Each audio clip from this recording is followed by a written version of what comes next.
Welcome to your overview of standards-based grading in Infinite Campus.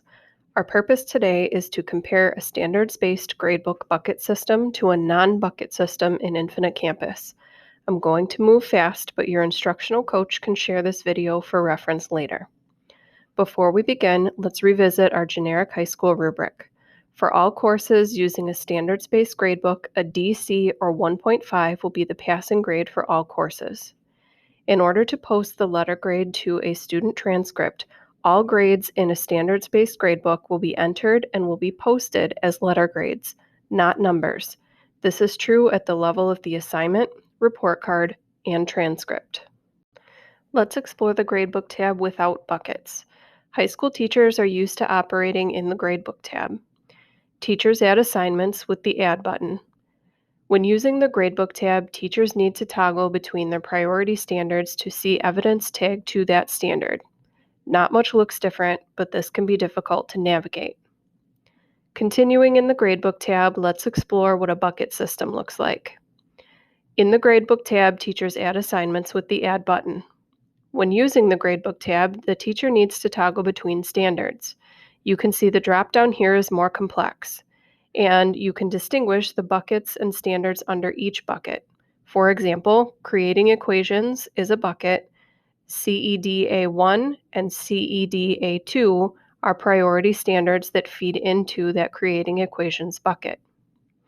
Again, not much looks different, but this can be difficult to navigate. In a standards-based gradebook, use of the Progress Monitor tab will help teachers better visualize student learning and their progress towards proficiency. The Progress Monitor tab works in both a bucket or non-bucket standards-based gradebook system. Now let's take a look at the Progress Monitor tab. This is a no-bucket standards-based gradebook.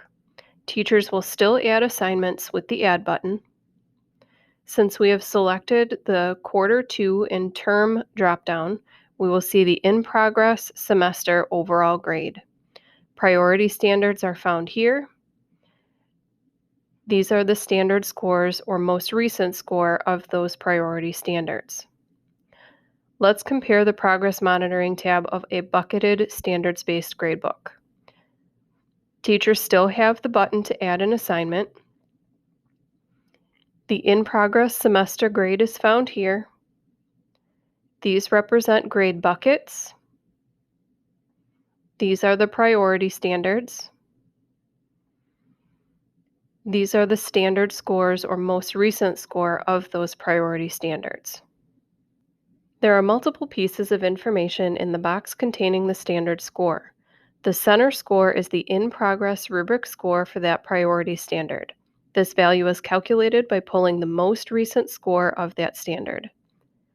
The number on the top right represents the total number of scored assignments aligned to that standard. In addition, there are symbols to represent assignments flagged as missing, unscored assignments, and if there are no assignments tagged with that standard. Let's take a deeper look at student progress in a non-bucket system.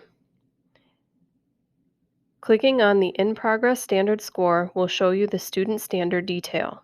Here you will see all of the assignments tagged to that standard. You can change scores, adjust flags, and make comments as needed. Similar features are available when using the bucket system. Click on the In Progress Bucket Score to view the bucket detail. Click on the In Progress Standard Score to see the student standard detail.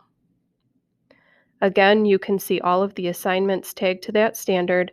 You can change scores, adjust flags, and make comments as needed. Last, let's take a look at adding an assignment. This process is the same for a bucket and non-bucket system. In the Gradebook or Progress Monitoring tab, click the Add button. Fill out the assignment details and tag your standards. A single piece of evidence can be aligned to multiple priority standards.